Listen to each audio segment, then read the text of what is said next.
Here it is. Our most popular episode of all time. Pro Tips. Remastered for 2025. Enjoy it at your leisure, at your own risk, at long last, or again. I'm having so much fun because everyone's advice is so unique and you never know what it's going to be. Meet the people who make Burning Man happen. Around the world. The dreamers and doers. The artists, freaks, and fools. This is Burning Man Live. Hey everybody, welcome back to another episode of Burning Man Live. And just when you thought we couldn't talk about Burning Man anymore, today we're going to talk about going back to our beloved, dusty, weird home in the desert, back to Black Rock City. It's back on. It's looming. It's coming soon. And as people's thoughts turn to spreadsheets of supplies and what to take and what not to take and trying to do it all right, I thought it might be good just to have a little bit of a chat here with a few people who've been doing it a long time. Not to say we're doing it right. In fact, I would say every one of us is still doing it wrong on a pretty regular basis because that's Burning Man. But here in our imaginary studio, we have at least 100 years of Burning Man experience. We got DJ Toil. Yep, since 95. That's a lot of years. Our man in the booth, Vav. 1996 was year one for me. Holy cannoli. And Action Girl. Andie Grace, 97 was her first year. And kbot. 2004 was my first year. Are Burning Man years different from other human years? Like there's dog years. So that means I'm like 100 or something. kbot, I'm really glad that you're on the line here because you just got through building a journal piece about pro tips about Burning Man. What was that process all about? And can we read it? I'm having so much fun because everyone's advice is so unique and you never know what it's going to be. The first one was very philosophical. I spoke with Raspa. And the second one is about how the heck do you bring your burn when you live really far away from Black Rock City? And the whole series is called Remember How to Burning Man, not just How to Burning Man, because you can also forget. We've all forgotten a little bit about this whole thing. I know I have. I've forgotten more than you will ever learn, young person. And I'm getting really good at it too. kbot, I know that you've got some clips for us here too. So we have another couple of centuries of Burning Man experience of people doing it wrong again and again and again. Did any one particular thing stand out from all the different people that you spoke with? I really loved Andie Grace's pro tip. The minute you leave your house, you're already at Burning Man. That's really important because there is that middle ground between leaving your house and arriving in Black Rock City. It can be this extremely stressful and weird time where you are neither here nor there. The way she philosophically frames it is not like, oh, the minute you leave your house you're at Burning Man, so let's start having fun. It's more about, let's go on playa time. Let's take it slow. Let's enjoy the journey, be in the moment, focus on the people around you, have that qualitative, I'm on the playa sort of state of mind the minute you get in your car or on the airplane or in the bus. Now you surprised me. I could have sworn you're going to say socks. I'm just the most important pro tip. Socks. I mean, that's like, that should be the header of everything. Socks. Is socks. I was never big on going barefoot, but it took me a while to realize that playa dust is so goddamn fine. It is like twice as teensy as a gram of talcum powder. It gets through your shoes, it gets through your socks, and it gets on your feet whether you like it or not. So for me, that little revelation of like, I went and bought just like a giant jumbo pack of socks so I could change my socks twice a day. But I think we're getting ahead of us here. Socks are so important, or at least prevalent as advice, that we are saving it for later. Let's zoom back out and talk about survival. No show like this is a substitute for reading your survival guide. It's always good to get refreshed on that. It's really, I would say, required reading, particularly if it's your first Burning Man, but even if it's not. You know, we called it the survival guide for a reason. And I'm old enough that I remember when we wrote the first ones. It was very much a survival experience, and it was very much based on a few of us who'd had actual survival training in the military. As it says on the back of your ticket, you can die out here, right? Yes. I knowingly assume all risk of loss, injury, or death, which may occur by attending the Burning Man event, something like that. And the group that we went out with then was a bunch of city slicker cacophonists from San Francisco. Most of them didn't really even know how to go camping, much less go camping in one of the worst places in the world. I had fairly recently gotten out of the Air Force, where I went through all of the aircrew survival schools. That was my first transformative experience. Military survival school, you just imagine it must all be about MacGyver tips, like how to turn your zipper into a fishing lure or whatever. But it's really much more psychological. That was where I first learned about Maslow's hierarchy of human needs. When you're 100 miles from any services, which is really the case back then before it was a city, those human needs can become very urgent and very particular. Actually, I just went back to the Air Force Survival Bible, AFR 64-4, and refreshed myself on how they break down any survival situation into 4 things. We can apply all 4 of those to our conversation of Burning Man. The first is your psychological condition, your mindset. Back in the days, that very first survival guide that I helped write, I included a phrase in there under the heading of "you must bring" was common sense, an open mind, a sense of humor, and a positive attitude. Because how you go into the experience, the way your mind is beforehand, is super important. The second is physical condition, obviously your physical well-being. The third is materials, gears, and supplies. And the fourth, from survival training, they call obligations. And that's your expectations of yourself and others with, say, your campmates, your significant other, even with yourself about how you're going to behave as a community member. Are you going to live up to the 10 principles? So those 4 things percolate through anyone's survival experience. Even in our modern, postmodern, citified Burning Man experience, they're all still at play.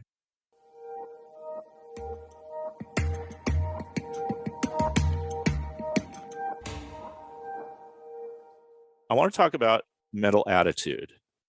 Anybody here have any stories, any fail stories or win stories about having the right attitude going in? We had a camp member who had been to Burning Man several times through some really great weather years and had never experienced the kind of inclement weather that we can get on Playa. I believe it was 2014. Was that the year that it rained so hard in the morning and we had to shut down? Well, the evening before, we were watching lightning outside. Myself and a buddy, we were sitting in lawn chairs just watching it play across the horizon, and it was brilliant and beautiful. This woman came up to me in a total panic. "There's lightning." I'm like, "It's a couple 100 miles away. It's not right here." She's like, "Well, we need to do something." And I thought about it, and I thought the best thing I could do was give her a job. So I had her cover up all of the electrical connections that were in our camp with cellophane and tarps and things like that. And she was still panicking. So I told her to take a nap. I'm like, "We're safe, we're fine, take a nap. If something happens, then you'll be rested and ready." And she ended up sleeping all night, got up in the morning in the pouring rain, and she's like, "Yeah, things are really okay. We didn't burn down. We didn't get hit by lightning. It's not terrible." And it was a big revelation for her. And she actually came back to me a couple of years later and thanked me for, instead of just lecturing her about don't be silly, giving her something proactive to do about something that she thought was a problem. I see that as part of what you're talking about with attitude, Stuart, is making sure that you bring your best intentions towards whatever the challenge is that you are going to face, because we're going to face a lot of them out there, whether it's rain or loneliness or forgetting your medication or whatever it might be. Or basing your wardrobe on last season's weather. Right. Where it never got cold and you forgot to pack your sleeping bag. Yeah, that was I'm not me. the only one who's ever done that? Okay. No, you're not. So I slept in a pile of clothes. for a lot of people, I know getting ready to go to Burning Man and getting there can be a very anxious experience. And you can come in with a lot of anxiety in your head. Crimson, she said something that a number of us have been saying to each other over the last few months. Kbot, you want to play that clip? Yeah. Don't let Black Rock City be the first large gathering you should go to. It's not a bad idea to maybe go to some smaller events just to get your feet wet so that Black Rock City doesn't become overwhelming. Because it will be overwhelming no matter what. Now, when you're there, a form of anxiety that I've personally never experienced, but I've heard is a thing, is something called FOMO. What are some coping strategies for that fear of missing out? My friend Peter, the way he dealt with FOMO at his first burn was just to say yes to everything that crossed his path. It was a say yes day. He just left the camp and he walked around and he said yes. That alleviated his FOMO because he was in the moment, immediately swept up in his environment and with the people that were around him. Do you guys read the What, Where, When, the Playa Events Guide? I read it when I get home, which is kind of great. I'm like, look at all these great things, all these great people we're doing. Or might have done, or might Or it have was happened. just there. I've seen people really using that as if it were like a Fromer's guide to Burning Man. Like, I have to do this and I have to do this and I have to be at 6:30 and X at 8:30 in the morning for a yoga banana breakfast and whatever. And trying to build an itinerary, which generally doesn't work. For years, I would read it and put in some bookmarks and some notes and dog ear it and make some plans to get there. And I would never get there unless I got there and it had moved time or moved location or yeah. So I let go. Here's a clip from Chef Juke talking about that. If you can come to Burning Man with the fewest number of expectations, they will all be exceeded, good, bad, or otherwise. Plan as little as you can and be open to experiencing as much as you are able. I have known people who have gone through the What, Where, When guide and literally planned out every hour of every day they expected to be at Burning Man. And within a day and a half, they were either incredibly frustrated or they threw their little list and calendar away and then just went out and explored and experienced. Make sure your basic needs are taken care of and maybe look at one or two things a day to try and go out and find, but be open to not sticking to whatever plan or script that you have. Exploring is to a great deal what Burning Man is about, whether it's exploring things internally, externally, a combination. I know people who've gone there who were worried because they felt, I'm an introvert, so many people, I'll get inundated. And I said, but you can find your space. If your space is with a lot of people and that's where you want to be, you can find that. And if your space is out by the trash fence, alone, looking off into the distance of the incredible desert out there, you can find that as well, and everything in between. So bring a mindset of exploration and see where that leads you. Yay, Juke. We also have one from the fabulous Lulu. I can't wait. Good combo. What did Lulu have to say about this? Say yes. So when someone asks you, do you want to go out to this crazy spiderweb art piece? You say yes. If a group is getting together to go to the Dust City Diner, don't wait for an invitation. Ask if you can come along. And also say yes to your body. If your body is saying, I'm really tired and I want to stay in tonight, do that. Listen to the people around you, listen to yourself, and get involved. And when someone says get in the truck, get in the truck or the mutant vehicle, as the case may be. And at the same time, say no. Set your boundaries, know what you're comfortable with and what you're not comfortable with. If what you need to do is say no to doing more, to staying up till dawn patrol, then don't do it.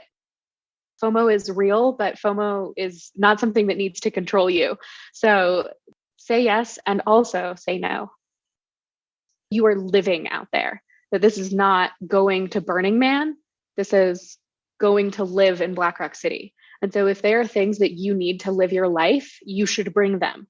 If that is your humidifier, bring it. If that is your mirror, bring it. If that is your yoga mat, buy another one and bring that. Don't bring your nice yoga mat. Nobody wants a manduka full of dust. Don't skip on the things that make you you. And the other, like, I talk about yoga and weightlifting and running and stuff quite a bit because I know a lot of people have those as regular components of their life.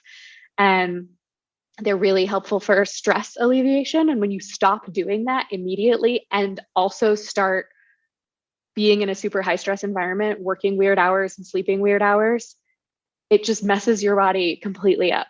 So bring the things that you need to live your life. I first went to Burning Man in 1995 when I was 6, and I'm still going every year, all the time. Can't stop, won't stop. Yeah. So I just need to ask this question. What keeps you going back? The people, I think, and the expansive nature of humanity at Black Rock City. Anyone can do everything and anything. I feel like when you're a kid, people tell you you can be whatever you want to be when you grow up.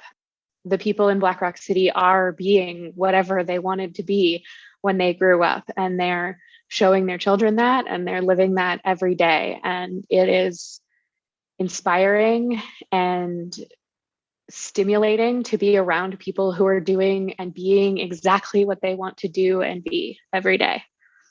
Wow, I think I've done it wrong. You can start now.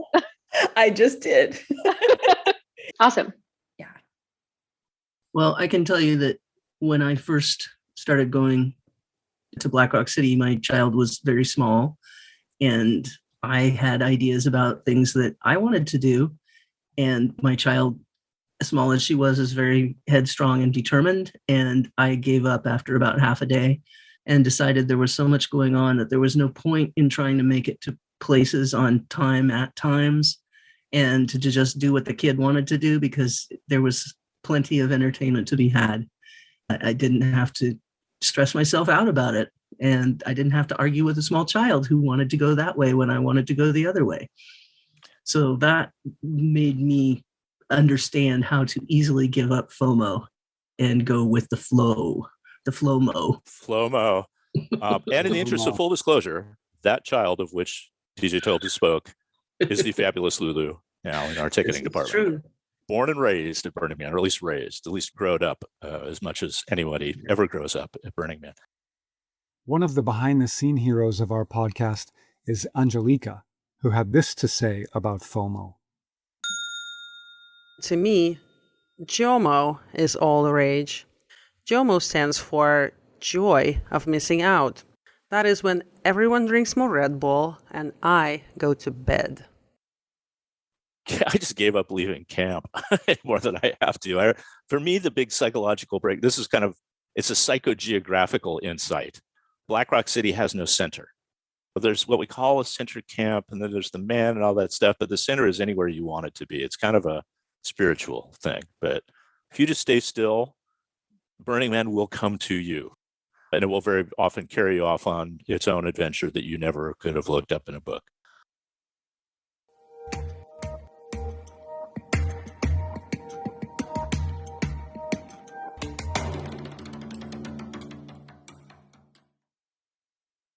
During the event, also, one thing that can affect our mental attitude is burnout, both physical. One of the top reported conditions at our on Playa Hospital is heat exhaustion, not heat stroke, but heat exhaustion, right? Severe dehydration makes you silly, makes you stupid.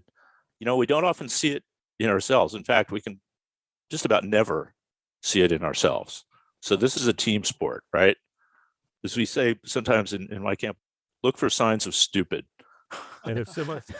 So you can tell if somebody is acting, more contentious than usual or more stupid than usual, or, our answer is pickle and a nap. Yep. eat a pickle for the electrolytes and go take a nap, drink some water, come back later, you'll be better. There's also psychological burn. I mean, you can just get burned out because you're having so many peak experiences, right? How do you deal with that? I think you need to talk about them. That's why camps are so wonderful. You can wander off and have your peak experience, and then you need to come back and tell some stories. That's why we tell stories as burners, is to assimilate the things that we maybe have never had a vocabulary for before. That's really good. You talked to KJ of our education team on this topic. Let's hear what she had to say. I always leaned into the acronym HALT. Someone taught me that early in my burner years. HALT stands for hungry, angry, lonely, and tired. If you find yourself at a breaking point or you have been halted, check in with yourself. And more likely than not, you are either hungry, angry, lonely, or tired. And then you need to address the thing that is going on for you before you can move forward. Hungry can also include dehydrated. Black Rock City is so overwhelming, but having an acceptance that you are not going to experience it all, give yourself a timeout. Halt. What is the thing? Do you need a nap? Do you need a hug? Do you need to talk it out with someone? Do you need to cry? Do you need a granola bar? Like, do that thing and then try to do the next epic adventure. There will be more things burning, more explosions happening, more like oohs and ahs, more fun music. You will get there. But in this moment, your body is trying to tell you something. Your heart, your being is trying to tell you something. And listening to it is like a really profound lesson and skill that you can take back into the world of concrete and running water. Here in this world, year round, it's easy enough to kind of ignore your instinct or your intuition when you're like, something's off. I need to check in. I need to, I just got to keep working, or I got to keep making dinner, or I got to keep doing whatever I'm doing. But out there, it like becomes so visceral and such a matter of survival. I'm overstimulated. I'm feeling frustrated with my campmates. I've had a fight with my partner, and I just need a moment to sit and breathe and eat a granola bar. Just do that. Black Rock City will be there. The art will be there until it's gone. But right now, what you need is to ground and center, and that's the most important thing. We joke about it being, jaded old timers, but like, you're at Burning Man right now. You're figuring out your plan. You're stitching together your hopes and dreams for the thing. You're planning your fabulous costume. You're like figuring out your bike decoration or your big art project, or like how you're going to really dial in your cool shade structure. That's it. That's part of it. And then you get out there and you manifest the thing, your costume, your bike, your shade structure. And it's like you made a dream come true. So be in the moment. And right now the moment is planning and preparation. Soon enough, we'll have 7 days of the thing. And then we'll have another year, hopefully, to figure it out again. Understand what the hell happened. Mm-hmm. Yeah. Be excited. Take good care of yourself. No rush. And last bullet point under the broad umbrella of psychological well-being or mental attitude is that notion of being a good citizen, of trying to live up to your obligations. That can be rather onerous, particularly if you're new to the culture. You're trying to cram those 10 principles as if there's going to be a written test on them. Our friend Halcyon had something to say about that. First off, bravo for desiring to do it right. Now, kind of let go of that a little bit, because so much of our life we have been trained and pushed to do it right and to do what we're supposed to do. And this is one of the rare places in the world and the communities that actually doesn't want you to do what you're supposed to do. They want you to listen to your inner calling and listen to your inner artist and start to really follow your impulses. However, you want to do them within the principles. So the 2 paths I would suggest to you is 1, make sure you educate yourself on the principles, and 2, start listening to that inner voice. And sometimes that inner voice is going to tell you to do stuff like, ooh, I've never thought about doing puppetry. That's when you go, yes, grab a puppet, do it. Everyone here is what makes this event. So you might have an instinct that I'm here to check it out, but really everyone here is making it better for everyone else. One of the principles is participation. And you're going to find that the more that you participate, the more that you'll get out of this. And that includes saying yes when you get offered to do things, as well as saying, how can I help when you see people building things? There's a big difference to going to the coolest event in the world and participating as a person who is taking it in, and going to that same thing and feeling like you helped make it happen. When you can look around the city and feel like I helped create this, that will change your life. So if you get an opportunity to help build, to pick up something, to pound something in, to say, hey, do you need a hand? Do that, and it will make all the difference. Receiving rather than taking is fundamental. Yes. Yeah. Yeah. And it unlocks differently for different people. Like I remember my aha moment was when someone stopped their bike, got off their bike to pick up a piece of moop off of the ground. And I was like, oh, we're all doing this. And yeah. We have so much evidence and so many experiences that are contrary to these ideas that sometimes it takes multiple things. The first time someone brought me out at night, the guy who invited me brought me out onto the open ply, and I saw all the huge art, and I was like, I mean, the scale, of course, even in 98, the scale was like, wow. And I'm like, wait, so does my ticket price go to funding these projects? And he's like, oh, no. These people have been fundraising year round for the opportunity to blow your mind. Yeah. And in that moment, my mind was blown. Yeah. To see this incredible energy put into purely wanting to enhance my experience. I was like, okay, I now want to spend the rest of my life giving to this. And you did. Yeah. Yeah. Yay. Our project's a little different this year, but it's still best job in the world. Yeah. Yeah. I was thinking about the notion of doing it right, being the good burner, taking care of yourself, radical self-reliance, all that. People often feel like accepting help is an admission of failure. And they don't need to do that. They should remember that the help is being offered, that somebody that comes by and sees you struggling with a piece of equipment that you're unfamiliar with and says, hey, I can help you. That's not them telling you you're doing it wrong. That's someone offering you a gift. Accepting that gift is part of how you can keep that mental attitude positive, because it's not about you failing. It's about letting somebody in and letting somebody support you and then being better for it in the long run. Yeah, that notion of carrying your default world expectations along with you is really interesting. There's so many things that we do in our day-to-day lives that we've just internalized. We don't really think about the lengths that we are going to present ourselves in a certain way, to look a certain way, to interact with people in a certain way. And when that starts to fall apart, when you realize that nobody cares, you have a license to kind of be yourself and not have to live those external expectations.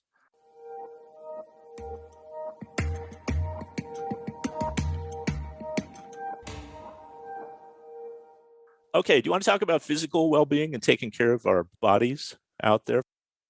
First, I just want to say how much I hate playa dust. Can I just say that? It's a necessary evil. Yeah, it's a necessary evil because it's a dry lake bed and there's like about 60 gazillion tons of it in there, right? And lately, I guess with the climate change, there's more of it than ever. What are some of the things you guys have developed over the years to cope with dust? Action girl, do you love playa dust? No, I hate it. Yeah? I don't like it on my fingers. I don't like it on my toes. So do you wear gloves, particularly when you're working around camp? A lot of the time, the grossest thing is to handle cardboard. Oh, I know that feeling. Oh, it makes my skin crawl just thinking about it. So yes, I do. And I definitely do the vinegar treatments. Some people are not bothered by it. I know this is true. For me, it's one of those. Gross. Once I finish packing, after I've opened up all the bins and rearranged everything, I've already taken the plunge into the playa dust. It doesn't bother me all that much. There's that reason why when people go into Black Rock City and they're met by the greeters and they're invited to stop, drop, and roll in the dust, because it's time to surrender, to accept that it will soon be everywhere. Why not now? It's alkaline and it's corrosive. And here's a tip. Everybody knows the benefits of vinegar for neutralizing the alkali. I just found a product called Calgon. Can I say a product by name? Calgon is this weird old laundry additive that was designed to soften water. This shit is like vinegar on steroids. Put that stuff in your power washer. If you got an external tank for your power washer, that will clean the underside of your car. Put a little drop in your laundry. It'll clean all the dust out of your clothes. Because if you just wash it, it just keeps coming back because it's chemically bonded to the surface because it's so corrosive. It's science, people. It's science, exactly. We need some science in order to deal with that fine dust. Molly loves it. I slept in a tent pretty well every year that I've been to Black Rock City. And once you're tenting it, you're not escaping it. And it's just become the normal. It's just all over me. It doesn't bother me anymore. I admit that the first few minutes, maybe it's a little bit, ugh, and then it's just like, I'm living this now. I'm fine with it everywhere except fingers and toes.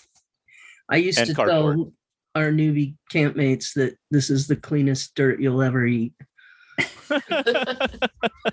I'm not encouraging them to actually eat it. It's like when you pull the plate out of the kitchen box and you just kind of shake it off and then put the food on it. It is an irritant. I'll tell you what my pet peeve is: shoelaces. Oh yeah. Yeah, I'm with you there. Your shoelaces it makes this like squeaky, blackboardy kind of a feeling. It's just horrifying. So I don't take shoelaces anymore. I just wear like pull-on boots. Zippers and stuff. Yeah. With shoelaces. It's sterile. Well, science isn't really sure about that, are they? It's pretty darn sterile. It's a prehistoric lake bed. How many decayed organisms from the micro to the Leviathan are included in that playa dust? I don't know. Be constructed on a molecular level. Yeah. However, once we leave the very arid, hot area, everything that is covered with playa can start to stink more than it did on playa. That is true.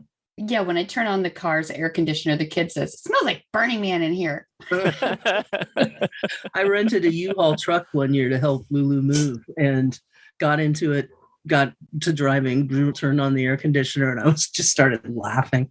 Like, I know where this truck has been.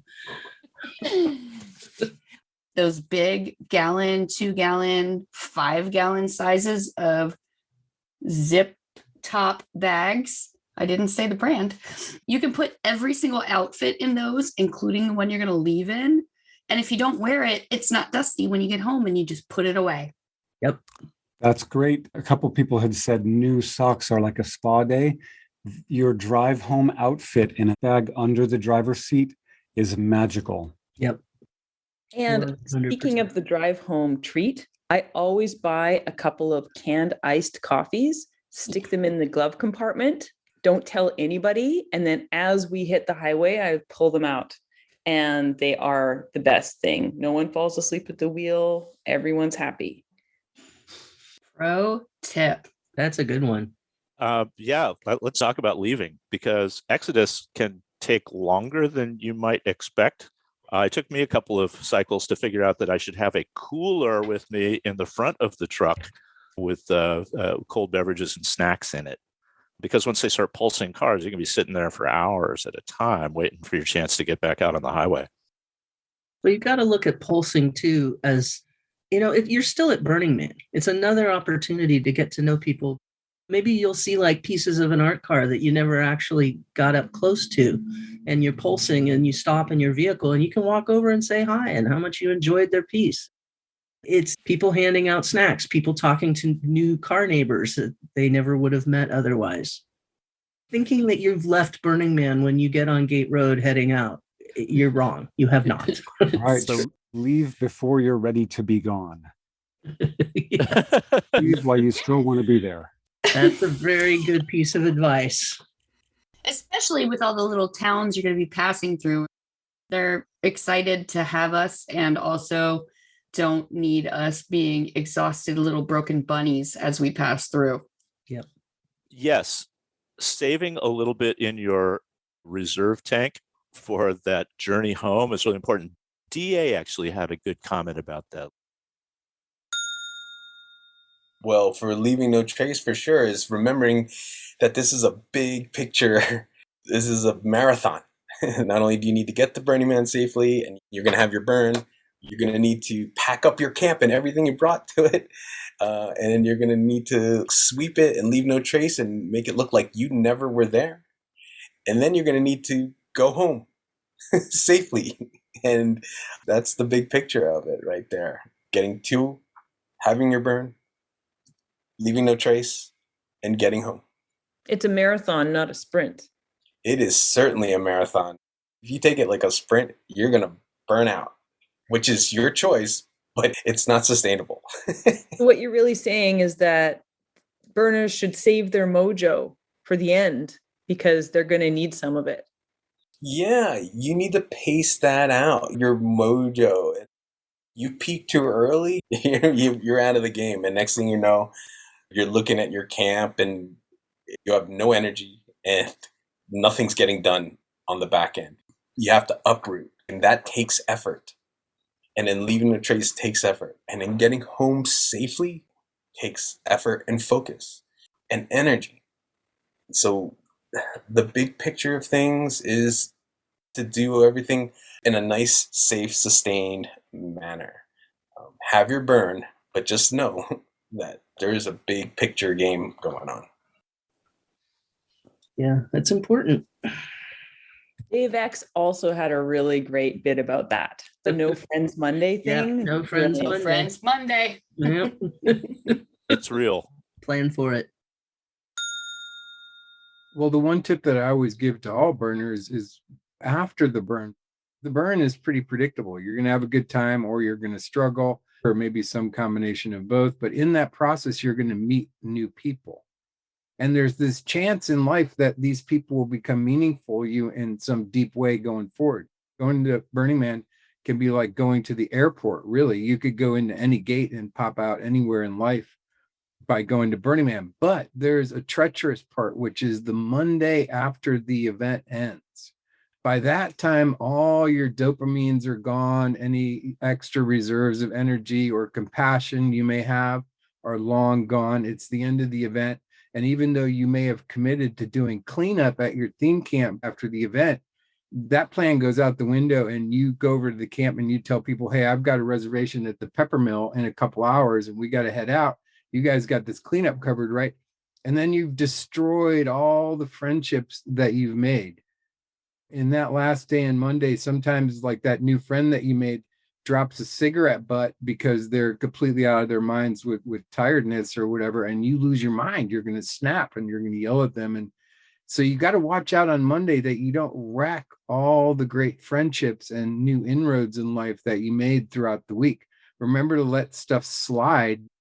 If somebody says something idiotic to you, like I got to go to the pepper mill, I got a reservation at noon, you got to just let that slide.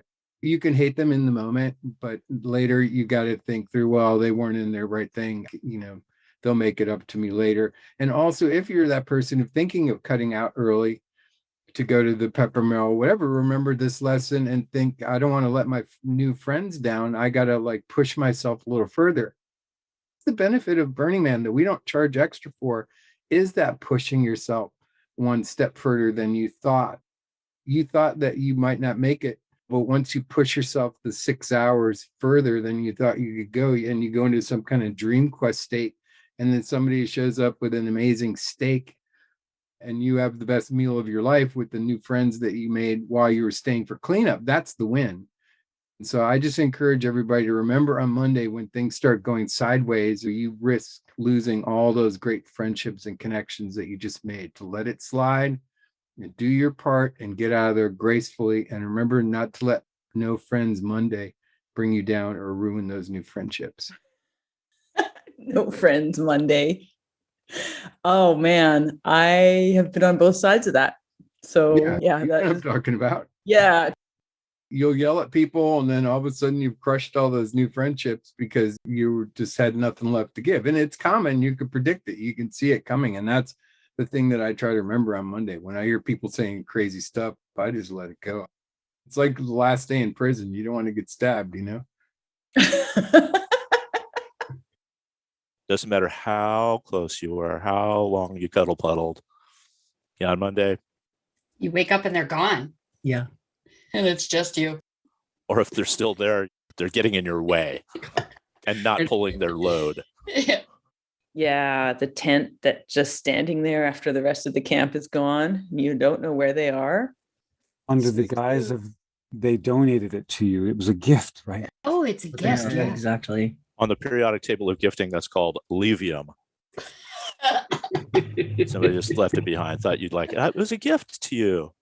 It was my gift. Did you just make that up? Or is that like a thing? No, actually, we should probably do a whole episode on the periodic table of gifting. Again, with the science. Levium, obtanium, aquarium, demandium. That's like, where's my gift? Let's talk about water. Come on. We're in the desert. Everybody knows it's dry, but do I really need to take a gallon or 2 gallons per person per day? Is that real? Or couldn't I just take beer instead? Isn't the dust actively sucking all of the liquid out of your body at every moment, and the heat and the wind? Sun is. And the elevation. The lack of humidity. It is ridiculously arid. It is like 15 to 20% humidity out there. No other place on the world is even close to that. It's really, really dry. And yeah, it just wicks it right out of you. Absolutely. I have another kid's story for you. The first year that we were there, I did not heed the water recommendations. We had enough water, but we were being careful. And it was one of those moments where all of a sudden it's way too quiet. And you're like, uh-oh, what is the child doing? I went around to the other side of the car, and she was sitting there with a 1-gallon jug, pouring it down a crack in the playa, going, look, Mama, the water just goes away. Yeah, it does. Stop. Yeah, until it turns into a pluvial lake, and you can go sailing in your tiny 1-inch keel sailboats out there all winter long. Let's go to Crimson Rose. She had a pro tip about this. Being kind to ourselves. I think some of us will become overwhelmed, emotional. We want to do everything, try every piece of interactive art, jump on it, go to the temple, go to the man, dance all night. Just be kind to yourself. And remember, it's a high altitude and that you want to be hydrated. And sometimes drinking booze does not necessarily mean you're hydrating. So drink lots of water and be kind to yourself. It doesn't matter how many years you've been going. That is a really important reminder. Hey, I got a tip. All that ice that you bring will melt and can be water if you do a little bit of advanced preparation. Part of that is to sanitize your ice chest and to keep it sanitary. That means keeping your food all in double Ziplocs and all that stuff so you don't get, say, the blood from your steak into your water and foul it all up. The other is to freeze lots of 1-gallon jugs of water and use those as block ice. Pour a little off at first or they'll explode in the freezer. But the more of those you can create, the better. That's just gold because it all turns into good, cold, clean drinking water. You can take lemonade and freeze that and make that as your ice. And then you have lemon slushies. Ooh. So you're saying if life gives you lemons, drink lemon slushies? Drink slushies. I am saying that. Okay. The other thing that I like to do is to get a block of ice from Arctica and put the whole block of ice in my big plastic water cooler. And then that block of ice becomes your drinking water and just melts slowly over the day or the 2 days or whatever. Melting man. So you mean the big sort of construction style drinking coolers? Yes. Like the ones the fluffers use. Exactly. I want to say to people not to touch the nozzle of their drinking vessel to those because that is a contagion vector. Yep. Just 100%. Speaking again from experience. Stay safe, kids. Great pro tip. Okay, so clothes. I know a lot of thought goes into what I'm going to wear on playa. It's funny, you go back and look at the old photos from the early Burning Man, everybody is dressed like a dork. They all look like a bunch of city kids on their first camping trip wearing like fleece and Cargo pants, cargo shorts, and all that stuff. Is it possible to bring too many clothes to Burning Man? Too many changes of costume? Ask my husband. I'm going to say yes. How do you know when it's too much? When you have changed 14 times in 3 days. What's wrong with that, Molly? I'm not saying it's wrong, but it's a lot. And that wasn't me.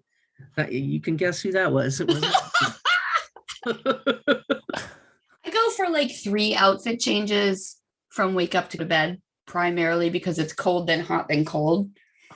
And it's really good to have that one layer that you can always rely on. I want to go back to tents. Here's a pro tip. Do not take a tent out there that you have never put together before you got to Burning Man. Whether it's one you borrowed from somebody else, which may be missing a tent pole, or one your addled brain can't figure out how to put it together. Yep. Let's talk about adhesives. Duct tape falls to pieces out there. What works? Does blue tape work better? Blue tape is great for taping up gaps to keep dust out of your vehicle and stuff like that. But it's not really good for holding things together that might have any pressure on them. There's not really a tape that works very well. I actually tape up Christmas lights now because the aluminum tape that's used to repair motorhomes or campers, it's made of aluminum, and that stuff actually sticks. Okay. It's not cheap, but it works. It's used on ducts, but it's not duct tape. Yeah, no. Yeah, that's silver metallic stuff. Good call. Tape. Yeah. Let me know when you see a duct out there. I've seen an art car that looked like a rubber ducky. I've never seen ducks, but I've seen chickens. I've seen pigeons playa and chickens? doves. Actual chickens in center camp. Not the legendary playa chicken. No, that's a whole different story. All right. Wait, Okay. what year did you see chickens in center camp? Is this like old time stuff or like last late year? 90s? Molly saw them, but no one else did. Lulu told me about them and I didn't believe her and I thought she was giving me a hard time. So we went back to the cafe and sure enough, there were chickens running around. Why were they there? They were just visitors. I don't know what they were doing. They had tickets. Well, I didn't ask them about tickets, but they seemed very self-assured. I have seen a goat. I've seen a camel. I saw the camels. The camels. There is a wonderful photograph of Lulu holding ferrets in center camp. That was a fellow who rode his bike out from Gerlach, apparently, who had a basket on the front that was a cage for his ferrets, and he brought them to Burning Man. Public health disclaimer, please don't bring your ferret to Burning Man. Yeah, don't bring your animals. It's really not a good place for them. I mean, we're laughing about it, but it's not really. Yeah. Yeah. Not even in your RV. No, because that air conditioning might not stay. Right. It might go out. Power might Don't go count out. on it. Yeah, that's absolutely true. You guys know the original reason why we did not allow dogs at Burning Man? Because they will get shot if they run onto a local That's ranch. exactly it. If they get loose, local ranchers will just kill them. They're harmful. Protect the chickens. Exactly. Yeah, the whole eBay. The whole circle of life. Yeah. Okay. Speaking of chickens, how about food? You guys got any ideas and tips about what to eat or what not to eat? Actually, Molly, we've got a clip of you. Let's Okay, listen good. to that. DJ Toil, excuse me. I'm calling you lots of different names. I have Can a I call lot you of Rocky? different names. Can I call you Rocky? Yep. You can call me Rocky. Let's hear what Rocky had to say. One of the things that I've learned over the years living out of coolers, if you get one of those sunshades for your car window that's made out of Mylar bubble wrap and just cover your cooler with that, it really makes a difference because it reflects the sunlight and the heat away from your cooler. It'll keep your ice icy a whole lot longer than if you just even leave your cooler in the shade. One other thing is what I call my nighttime sunglasses, because dust storms happen at night too. There can be dust and dusty places, and people put on their goggles, which 9 times out of 10 are dark, and then they can't see. That doesn't work. But if you look for safety glasses, welding glasses that are tinted yellow, you can still see at night, and you can keep the dust out of your eyes. Yeah, nighttime sunglasses. This is life-changing.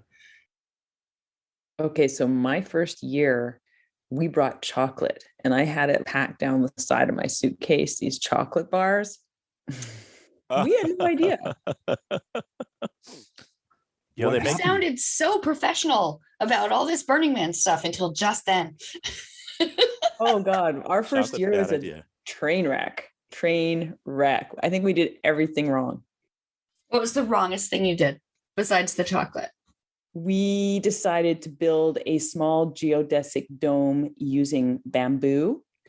And we built it in a park in Montreal, and it worked, and it was glorious, and we were delighted with our dome. And so we bought more bamboo, and then we took it to the desert and we tried to build our dome, and it just shredded and mooped everywhere, and it cut our fingers. Oh, it was a disaster. Oh, you took it from 70% humidity to 20% humidity, and it just freeze dried in the heat.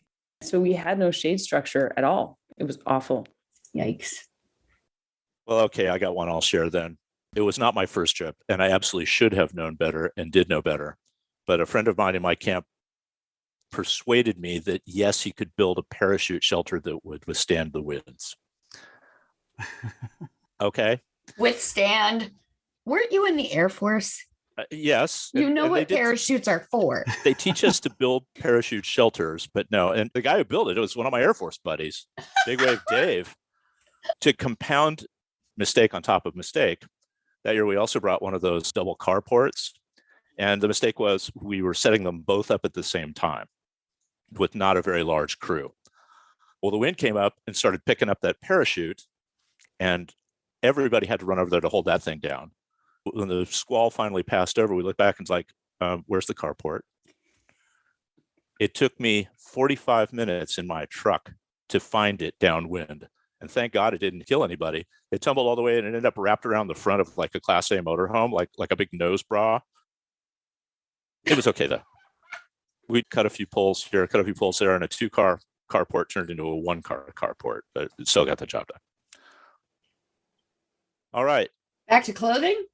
Or Clothing, wait, we sure. were on food. Clothing. Were we? I got food on my clothes. What are you going to do now? I would add a food observation. You're going to crave salty foods out there. It's a way of your body to retain moisture. If you're not getting enough salt, and you can drink all the water you want, you're still going to get dehydrated. Absolutely. I always tell people to think about salt and sugar and protein and fiber. Those are the things you end up craving out there. Who knows what you're really going to feel like eating, but you're going to think, I want something salty, or I really need to get some digestion going with some fiber here. Yeah. I need a pickle. I like to make a lot of, or purchase from delivery, a lot of pre-prepared meals and then put them in big Ziploc bags and freeze them on a cookie sheet. That makes them flat pack in a cooler like little soldiers. And you can eat so much food that way. I've just yesterday made like a potato soup base that I can send with me and my family and add whatever fresh BS we want to at the end. You can fit 30 of those in your cooler. That is ingenious. That's a great one. Yes. Boil in bags to send. A vacuum sealer. Yep, the vacuum sealer, man. We used to like barbecue, do one day of just cooking everything. We did seal a meal lasagna, seal a meal barbecued chicken and ribs, tamales, everything. Works great. Most of us are not necessarily staying in a camp with a developed kitchen, and as much prep as you can do at home, package removal as you can do at home, freeze and save. You're not going to feel like cooking, and you might not feel like eating as much as you think you will. Yeah, and that packaging removal is a great way to reduce your MOOP footprint too, and make it easier to clean up on the way out. Absolutely. Yep. How about evapotrons? What do you guys do with your gray water? Anybody ever had success with an evapotron? By the way, folks, that is a contraption designed to evaporate your gray water or a portion of it so that you have less of it to cart out. I've had nothing but disasters. Is there a good one? I want to love it, but no, I haven't seen success. Our funky structures never worked as well, and we spent a lot of time funneling gross water into 5-gallon bottles to take it home. I think no matter how you decide to evaporate, it requires diligence. There needs to be that one individual who's really committed to evaporating the water. And whether you're using a pond or you've got some kind of towel system or whatever you're doing, if you don't have that person who's paying attention, nobody wants to deal with it and it's going to fail. Yeah. Create the least amount of gray water possible. It seemed like drunken stone people are always like stepping in them and mucking them up. Also true. Or what about injury avoidance? People step on stuff a lot out there. I believe that actually the number 2 complaint at Ramparts at the hospital is soft tissue wounds. A lot of people don't even have the luxury of ply-a-foot. They just have a puncture wound in their foot. And those things don't heal out there. You get a puncture wound and that thing's not going to heal till you go home. Yeah. Wounds generally don't heal. You should definitely bring your own first aid kit for camp and like have Band-Aids and have disinfectant and have super glue. Not Neosporin and not super glue. Have those things in camp. Lotion. You don't really want to have to interrupt your day and go to Rampart just for something that minor. Try to maybe avoid injuries in the first place. KJ had something interesting to say about that. Clear clip about just wear socks and boots. And if I'm going to go out on playa, it's socks and boots 100% of the time. I don't mess around with it. I know it feels good to be barefoot. I know it's hot, and it's socks and boots. I think the move away from rebar and towards leg screws is actually probably saving people a lot of puncture wounds. Yeah, rebar is a common injury. The other thing is guy lines. Oh, yeah. If you don't mark your guy lines with something that people can see in the dark, somebody's going to get clotheslined. My ex has a nice scar across his cheek from one. But he was dumb and wouldn't go to Rampart. So, Even just tie something to it that blows in the wind. Yeah. But ideally, something that lights up and recharges. And also creating established paths in your little tent village. So people aren't like running between tents. They know that they can sort of follow a lit area. Rebar and other pokey outy things. Maybe put something over your rebar, like a tennis ball or a plastic bottle or something stylish and classy. That'll help. A stuffed animal. Tiny stuffed animals. Good call. All little right. teddy bears all around your camp. Beautiful. And keep your shoes on, kids. Yeah. I started out with boots, and then I was like, oh, I want to be free. And now I'm back on boots because I don't want to step on something that punches through the bottom of my foot. But don't make them too heavy. Like, No, lightweight desert boots. Yeah, and don't make it the first time you wear them. Break them in. More good advice. What about socks? Socks are like a very, very predominant theme in here. Everybody is probably saying this, but socks are so important. You should bring twice as many socks as you think you're going to need. Socks. The other thing with your socks Clean is socks, a pair of sleeping socks. Put on that pair of clean socks or put on your socks. Bedtime socks. Ankle socks and knee socks. Socks, SOCKS. I bring more socks than I need. I usually bring at least 2 pairs of socks a day. It's amazing. I don't want to use the word transformational, but I think socks. It's socks and boots, 100%. Socks and boots, and socks and boots, and socks and boots, socks, socks and boots, socks and socks, Socks. More socks than you think you need. Socks make a great gift too. Give someone a clean pair of socks. Socks? That makes me happy. Socks. Yep. Okay, so you packed all your clothes, half as much food as you think you need. You packed all your water. You packed your first aid kit. Please tell me that you packed whatever medicines that you take, because there is no pharmacy out there. You can't get what you need. I can't think of possibly a worse place to go off your meds, whatever those medications are. So enough said about that. Although that leads pretty well into the next section.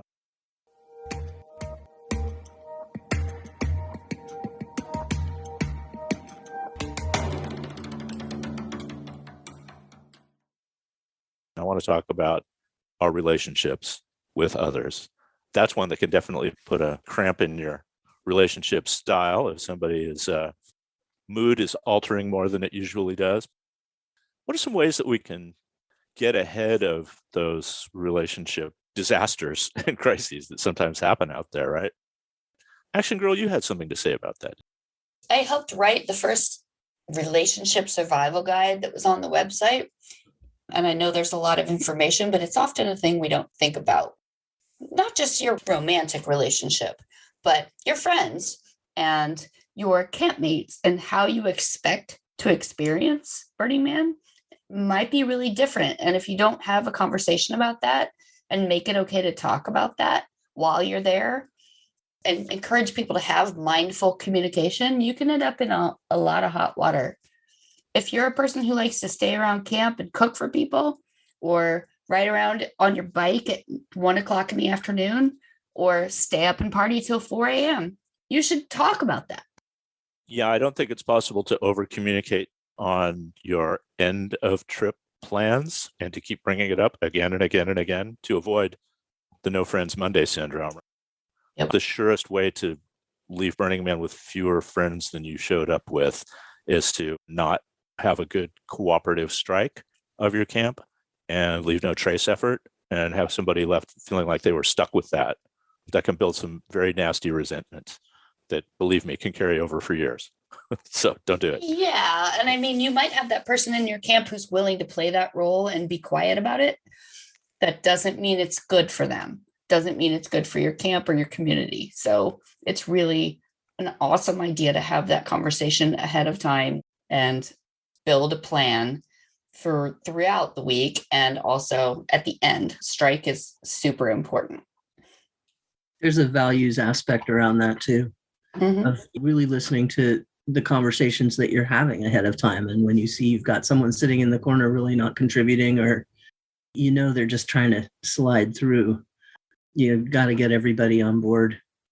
Also, there needs to be forgiveness, because you're living with these people for 10 days. So if something does go sideways, it's really important to reestablish those relationships and make sure that everybody's okay with each other again at some point, if they can be.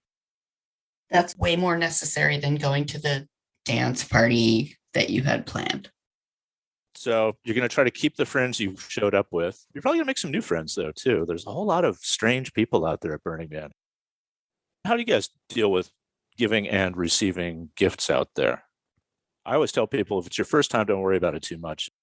It takes a while to learn how to receive a gift well when you come out of a culture where gifts are so commodified and so based on reciprocity. If you doubt that, think about Christmas lists. And if somebody doesn't get you a gift 2 years in a row, are they going to stay on your list? Even your Christmas card list, when you think about it. Right. As a person who's been out there for like half of my life, I've been given gifts that I didn't really want to receive, but they were often by a really well-intentioned early burner, if I may, who was handing out plastic stuff. And you're right. If somebody shows up for their first time and feels like, I got to bring a gift, bring yourself. Bring yourself and bring a little time and contribute, and like go out and pick up some moop before you leave. That's a gift. That's enough of a gift. And to what I was saying earlier about people wanting to help.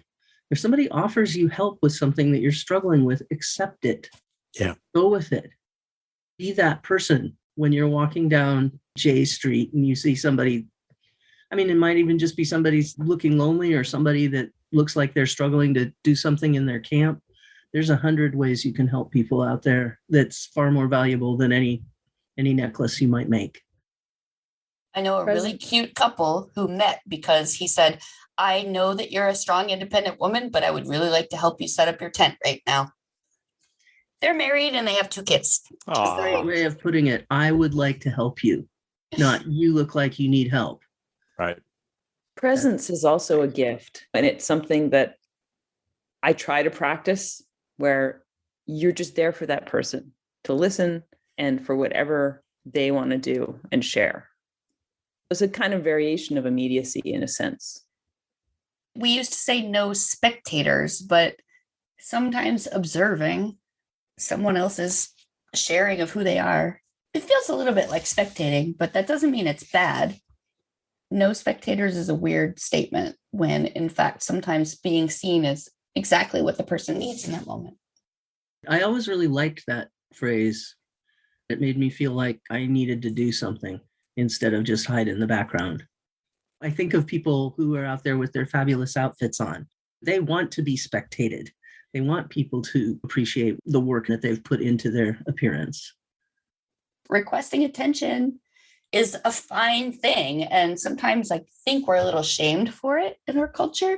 Whereas out there, every person I meet is a rock star. They might be dressed fancy. They might be wearing khakis and a vest that matches the khakis. But how they show up and bring it is a gift. If we weren't spectating sometimes as a form of participation, it would be chaos. Like the Playa Pop Symphony is playing and everyone's running around trying to do. That's not a very cohesive situation. If someone has created a beautiful gift and they want to share it and it's a beautiful work of art, you can't always just be doing your thing. You have to appreciate that. See also the burning of the man? Well, that is far less participatory than it once was. That's true. Now I'm reminded of Desert Sightworks, which was an art happening out in the desert that was very much a formative influence on early Burning Man. It was so participatory that they realized in their second year that they needed to create a designated observer position of somebody to just be the audience, because it's not really a show unless somebody's watching. Good point. All right. I think that's about it for today. We could go on and on and on, but we all got to pack our stuff, right? Thanks to all of you, my friends, to kbot and to Molly / Rocky / DJ Toil, to you, Vav, to you, Andie Grace Action Girl, and to all of you who listened. Who knows? Maybe we'll see each other in the dust. Thank you to you, Stuart. Thanks also to Anjelika, Crimson, DA, Dave X, Halcyon, Juke, KJ, and Lulu for sharing your experience. And thanks to John Craigie for the song. Burning Man Live is a production of the Philosophical Center of Burning Man Project, produced by a ragtag group of rebels with some duct tape, zip-top bags, and meal sealers. Donate to Burning Man Project at donate.burningman.org. We are a tried and true nonprofit. Thanks to all the people who made this happen. And thanks, Larry. Come on, baby. Let's go climb on some crazy ass art. There is so much that we could process, girl, when we get back to that old default world. But for now, let's enjoy the city while we can. Oh yeah, we could talk about some serious stuff, but I hear there's a wooden man, but that they're gonna blow up. Let's talk us over when we're sober, and we're not at Burning Man. Oh yeah, you know we could redefine our relationship, or we could make love on top of a pirate ship.